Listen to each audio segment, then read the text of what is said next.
प्रयागराज महाकुंभ में श्रद्धालुओं के आने का सिलसिला जारी है। महाकुंभ में संतों ने जहां पर शास्त्र पर गहन चर्चा की, तो वहीं श्रद्धालुओं ने अर्थशास्त्र की नई परिभाषा कर दी। प्रयागराज में लगने वाले महाकुंभ में सरकार को 54,000 करोड़ के राजस्व का अनुमान है। इसके साथ ही 60 लाख लोगों को प्रत्यक्ष और अप्रत्यक्ष रोजगार भी मिला। होटल, परिवहन, खाद्य सेक्टर ने भी महाकुंभ के दौरान लंबी छलांग लगाई। देखिए रिपोर्ट। महाकुंभ 2025 अपने आखिरी चरण में पहुंच चुका है, पर प्रयागराज में संगम तट पर श्रद्धालुओं का रेला थमने का नाम नहीं ले रहा।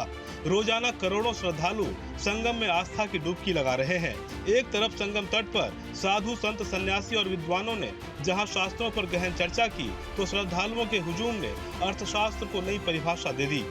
वैसे तो महाकुंभ की तैयारियों में जुटी सरकार पहले ही इसका लेखा जोखा कर चुकी थी कि महाकुंभ के आयोजन को सरकार जितना भव्य बनाएगी, आयोजन पर जितना खर्च करेगी, उससे कहीं ज्यादा राजस्व आएगा। महाकुंभ की आभा से न सिर्फ प्रदेश का नाम होगा, बल्कि सरकारी खजाने के साथ स्थानीय व्यापारी और छोटे कारोबारियों का भी रोजगार बढ़ेगा। अनुमान है कि उत्तर प्रदेश की अकेली अर्थव्यवस्था को महाकुंभ प्रयागराज के माध्यम से 3 लाख करोड़ रुपए की नई बढ़ोतरी होने जा रही है।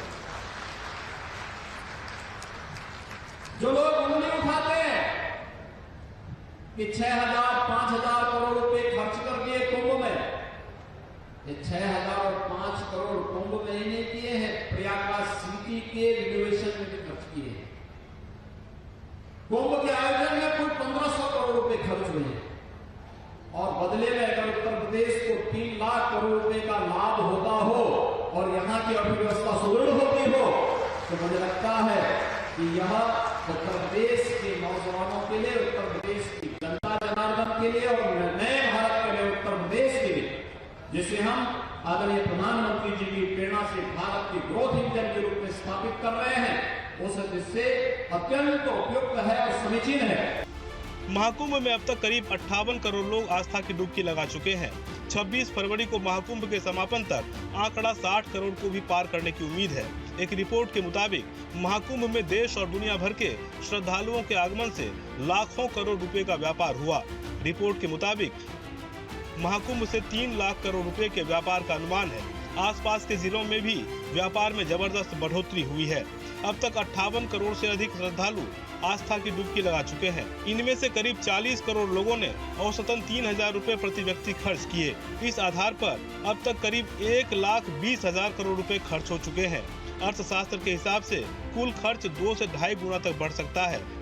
उम्मीद है कि लाखों करोड़ का प्रत्यक्ष धन प्रवाह हर क्षेत्र में महत्वपूर्ण प्रभाव डालेगा।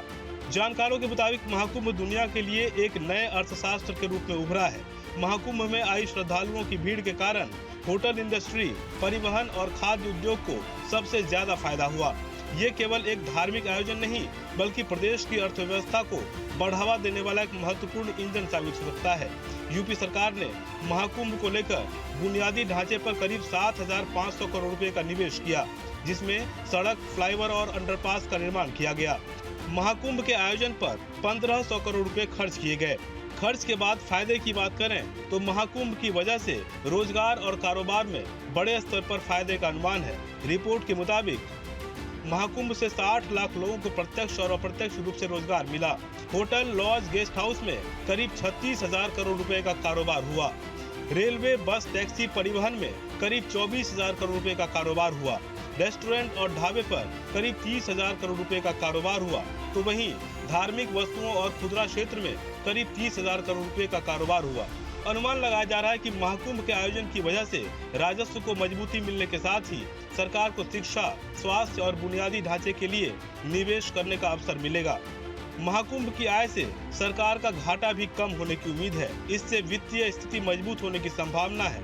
यानी विपक्षी दल भले ही महाकुंभ को लेकर लगातार सरकार को घेरते रहे हों, पर असल में सनातन आस्था के इस महाआयोजन ने अर्थशास्त्र को भी नई परिभाषा दे दी। Team news state.